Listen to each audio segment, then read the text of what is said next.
Let us begin. The Emperor's New Clothes. Many years ago, there was an emperor who was so excessively fond of new clothes that he spent all his money in dress. He did not trouble himself in the least about his soldiers, nor did he care to go either to the theatre or the chase, except for the opportunities then afforded him for displaying his new clothes. He had a different suit for each hour of the day, and as of any other king or emperor, one is accustomed to say, "He is sitting in council." It was always said of him, "The emperor is sitting in his wardrobe." Time passed merrily in the large town which was his capital. Strangers arrived every day at the court. One day, 2 rogues, calling themselves weavers, made their appearance.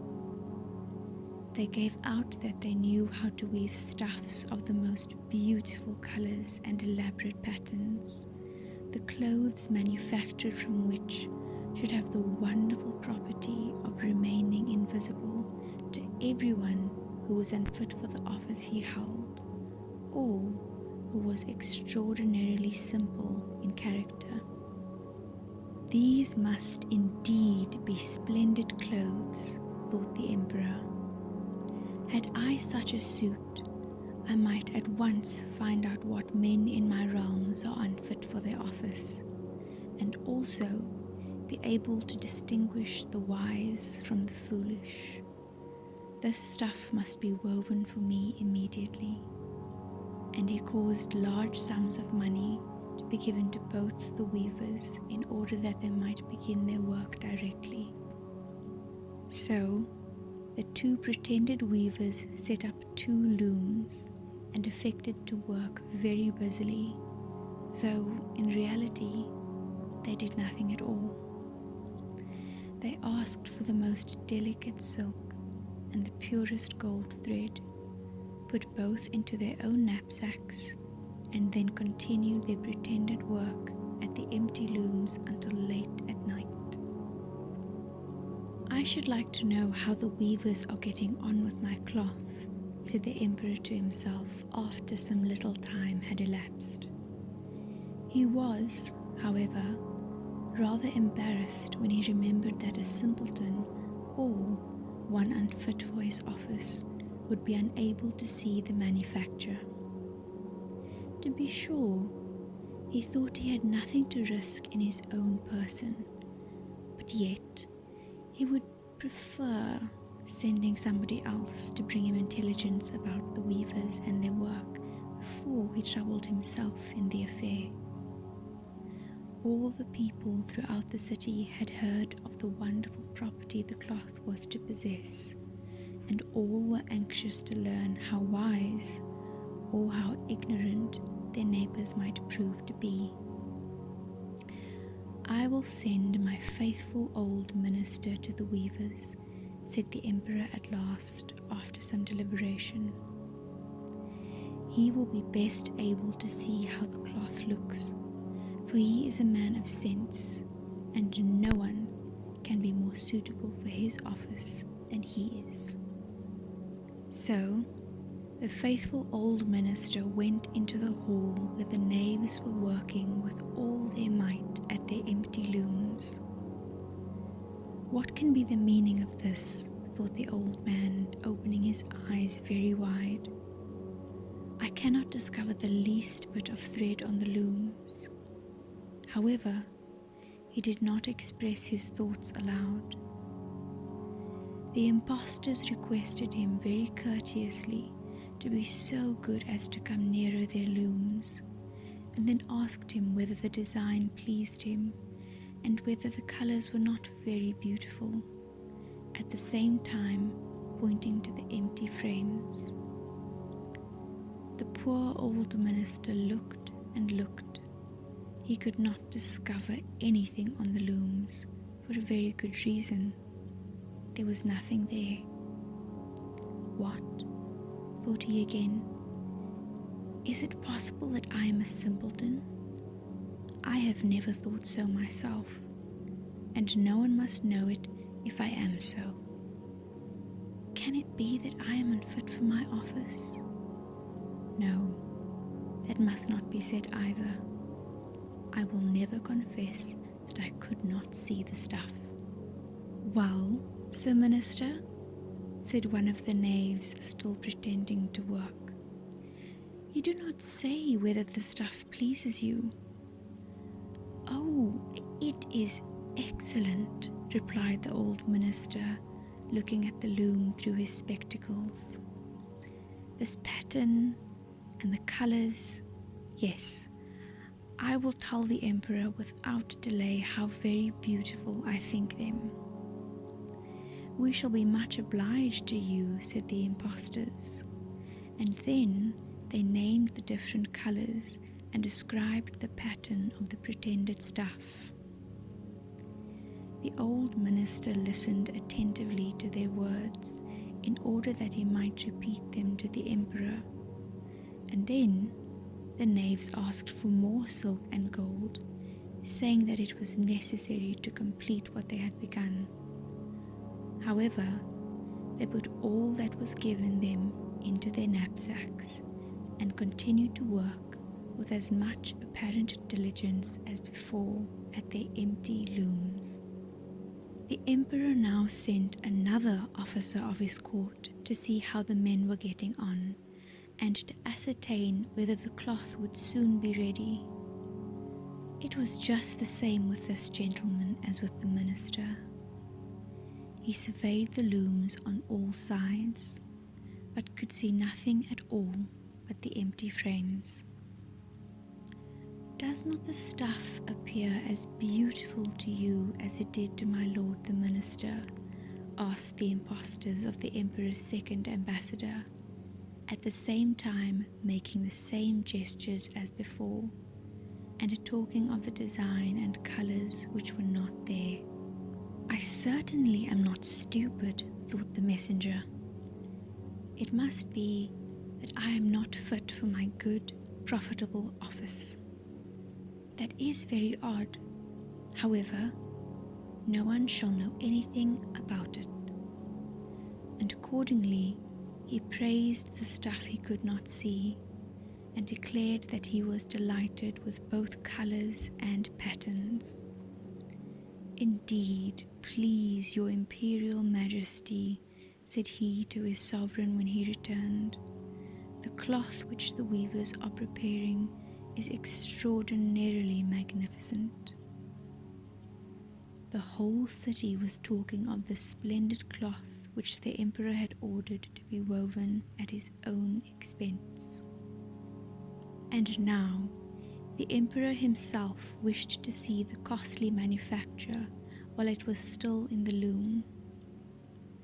Accompanied by a select number of officers of the court, among whom were the two honest men who had already admired the cloth, he went to the crafty impostors, who, as soon as they were aware of the emperor's approach, went on working more diligently than ever, although they still did not pass a single thread through the looms. Is not the work absolutely magnificent? Said the two officers of the crown already mentioned. If your majesty will only be pleased to look at it, what a splendid design, what glorious colours! And at the same time they pointed to the empty frames, for they imagined that everyone else could see this exquisite piece of workmanship. How is this? Said the emperor to himself. I can see nothing. This is indeed a terrible affair. Am I a simpleton, or am I unfit to be an emperor? That would be the worst thing that could happen. Oh, the cloth is charming, said he aloud. It has my complete approbation, and he smiled most graciously and looked closely at the empty looms, for on no account would he say that he could not see what two of the officers of his court had praised so much. All his retinue now strained their eyes, hoping to discover something on the looms, but they could see no more than the others. Nevertheless, they all exclaimed, "Oh, how beautiful!" and advised His Majesty to have some new clothes made from this splendid material for the approaching procession. Magnificent, charming, excellent resounded on all sides, and everyone was uncommonly happy. The Emperor shared in the general satisfaction and presented the impostors with an order of knighthood and the title of gentlemen weavers. The rogues sat up the whole of the night before the day on which the procession was to take place, and had 16 lights burning, so that everyone might see how anxious they were to finish the Emperor's new suit. They pretended to roll the cloth off the looms, cut the air with their scissors, and sewed with needles without any thread in them. "See," cried they at last, "the Emperor's new clothes are ready." And now the Emperor, with all the grandees of his court, came to the weavers, and the rogues raised their arms as if in the act of holding something up, saying, "Here are your Majesty's trousers, here is the scarf, here is the mantle. The whole suit is as light as a cobweb. One might fancy one has nothing at all on when dressed in it. That, however, is the great virtue of this delicate cloth." "Yes, indeed," said all the courtiers, although not one of them could see anything of this exquisite manufacture. "If your Imperial Majesty will be graciously pleased to take off your clothes, we will fit on the new suit in front of the looking-glass." The Emperor was accordingly undressed, and the rogues pretended to array him in his new suit, the Emperor turning round from side to side before the looking-glass. "How splendid His Majesty looks in his new clothes, and how well they fit!" everyone cried out. "What a design! What colours! These are indeed royal robes." "The canopy which is to be borne over your Majesty in the procession is waiting," announced the chief master of the ceremonies. "I am quite ready," answered the Emperor. "Do my new clothes fit well?" asked he, turning himself round again before the looking-glass in order that he might appear to be examining his handsome suit. The lords of the bedchamber, who were to carry His Majesty's train, felt about on the ground as if they were lifting up the ends of the mantle, and pretended to be carrying something, for they would by no means betray anything like simplicity or unfitness for their office. So now the Emperor walked under his high canopy in the midst of the procession, through the streets of his capital, and all the people standing by and those at the windows cried out, "Oh, how beautiful are our Emperor's new clothes!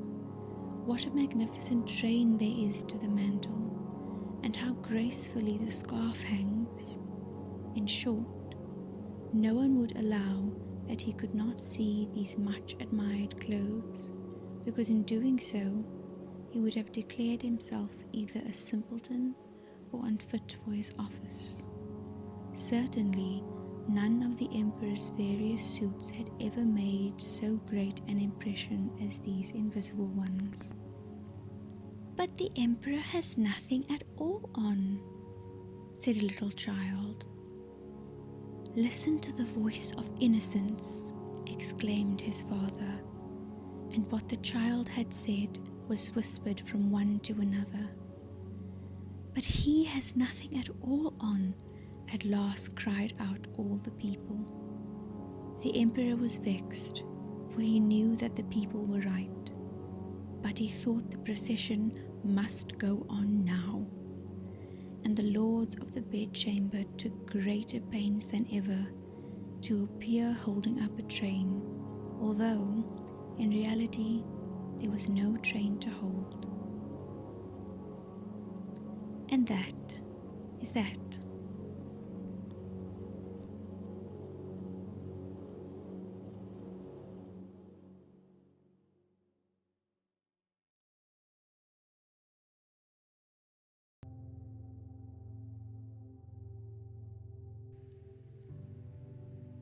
Let us begin.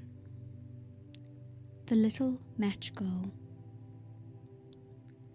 Most terribly cold it was.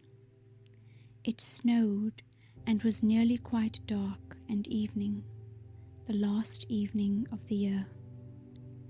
In this cold and darkness there went along the street a poor little girl, bareheaded and with naked feet. When she left home, she had slippers on, it is true. But what was the good of that? They were very large slippers, and the poor little thing lost them as she scuffled away across the street because of two carriages that rolled by dreadfully fast.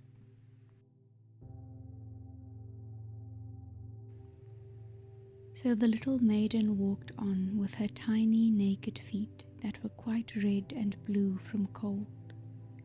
She carried a quantity of matches in an old apron, and she held a bundle of them in her hand.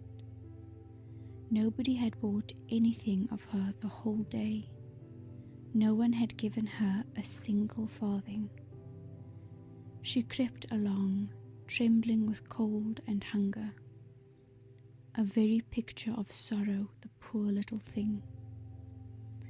The flakes of snow covered her long fair hair, which fell in beautiful curls around her neck. But of that, of course, she never once now thought. From all the windows the candles were gleaming, and it smelt so deliciously of roast goose, for it was New Year's Eve. In a corner formed by two houses, she seated herself down and cowered together. Her little feet she had drawn close up to her, but she grew colder and colder, and to go home she did not venture, for she had not sold any matches and could not bring a farthing of money. From her father she would certainly get blows, and at home it was cold too, for above her she had only the roof through which the wind whistled, even though the largest cracks were stopped up with straw and rags. Her little hands were almost numbed with cold. Oh, a match might afford her a world of comfort if she only dared take a single one out of the bundle, draw it against the wall, and warm her fingers by it. She drew one out. How it blazed, how it burnt. It was a warm, bright flame, like a candle, as she held her hands over it. It was a wonderful light. It seemed really to the little maiden as though she was sitting before a large iron stove with burnished brass feet and a brass ornament at the top. The fire burned with such blessed influence. It warmed so delightfully. The little girl had already stretched out her feet to warm them too, but the small flame went out, the stove vanished, and she had only the remains of the burnt-out match in her hand. She struck another against the wall. It burned brightly, and where the light fell on the wall, There the wall became transparent like a veil, so that she could see into the room. On the table was spread a snow-white tablecloth. Upon it was a splendid porcelain service, and the roast goose was steaming famously, and what was still more capital to behold was the goose hopped down from the dish, reeled about on the floor with knife and fork in its breast, till it came up to the poor little girl. When the match went out, and nothing but the thick, cold, damp wall was left behind, she lighted another match. Now there she was, sitting under the most magnificent Christmas tree. It was still larger and more decorated than the one she had seen through the glass door in the rich merchant's house. Thousands of lights were burning on the green branches, and beautifully colored pictures, such as she had seen in the shop windows, looked down upon her. The little maiden stretched out her hands towards them when the match went out. The lights of the Christmas tree rose higher and higher. She saw them now as stars in heaven. One fell down and formed a long trail of fire. "Someone is just dead," said the little girl, for her grandmother, the only person who had loved her and who was now no more, had told her that when a star falls, a soul ascends to God. She drew another match against the wall.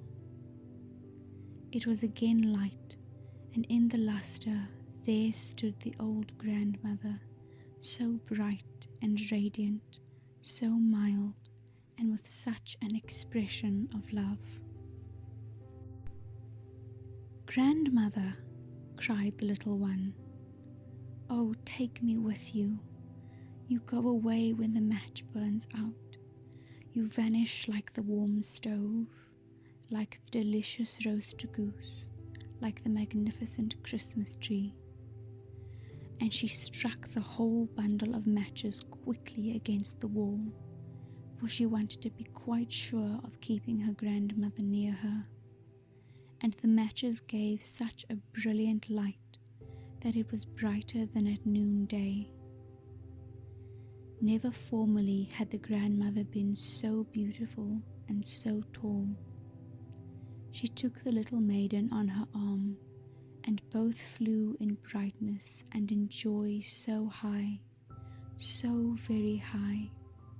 And then above there was neither cold, nor hunger, nor anxiety. They were with God.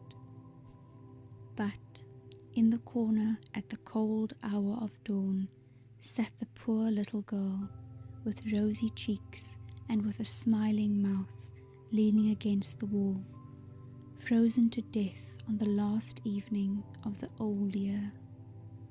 Stiff and stark sat the child there with her matches, of which one bundle had been burnt. She wanted to warm herself, people said.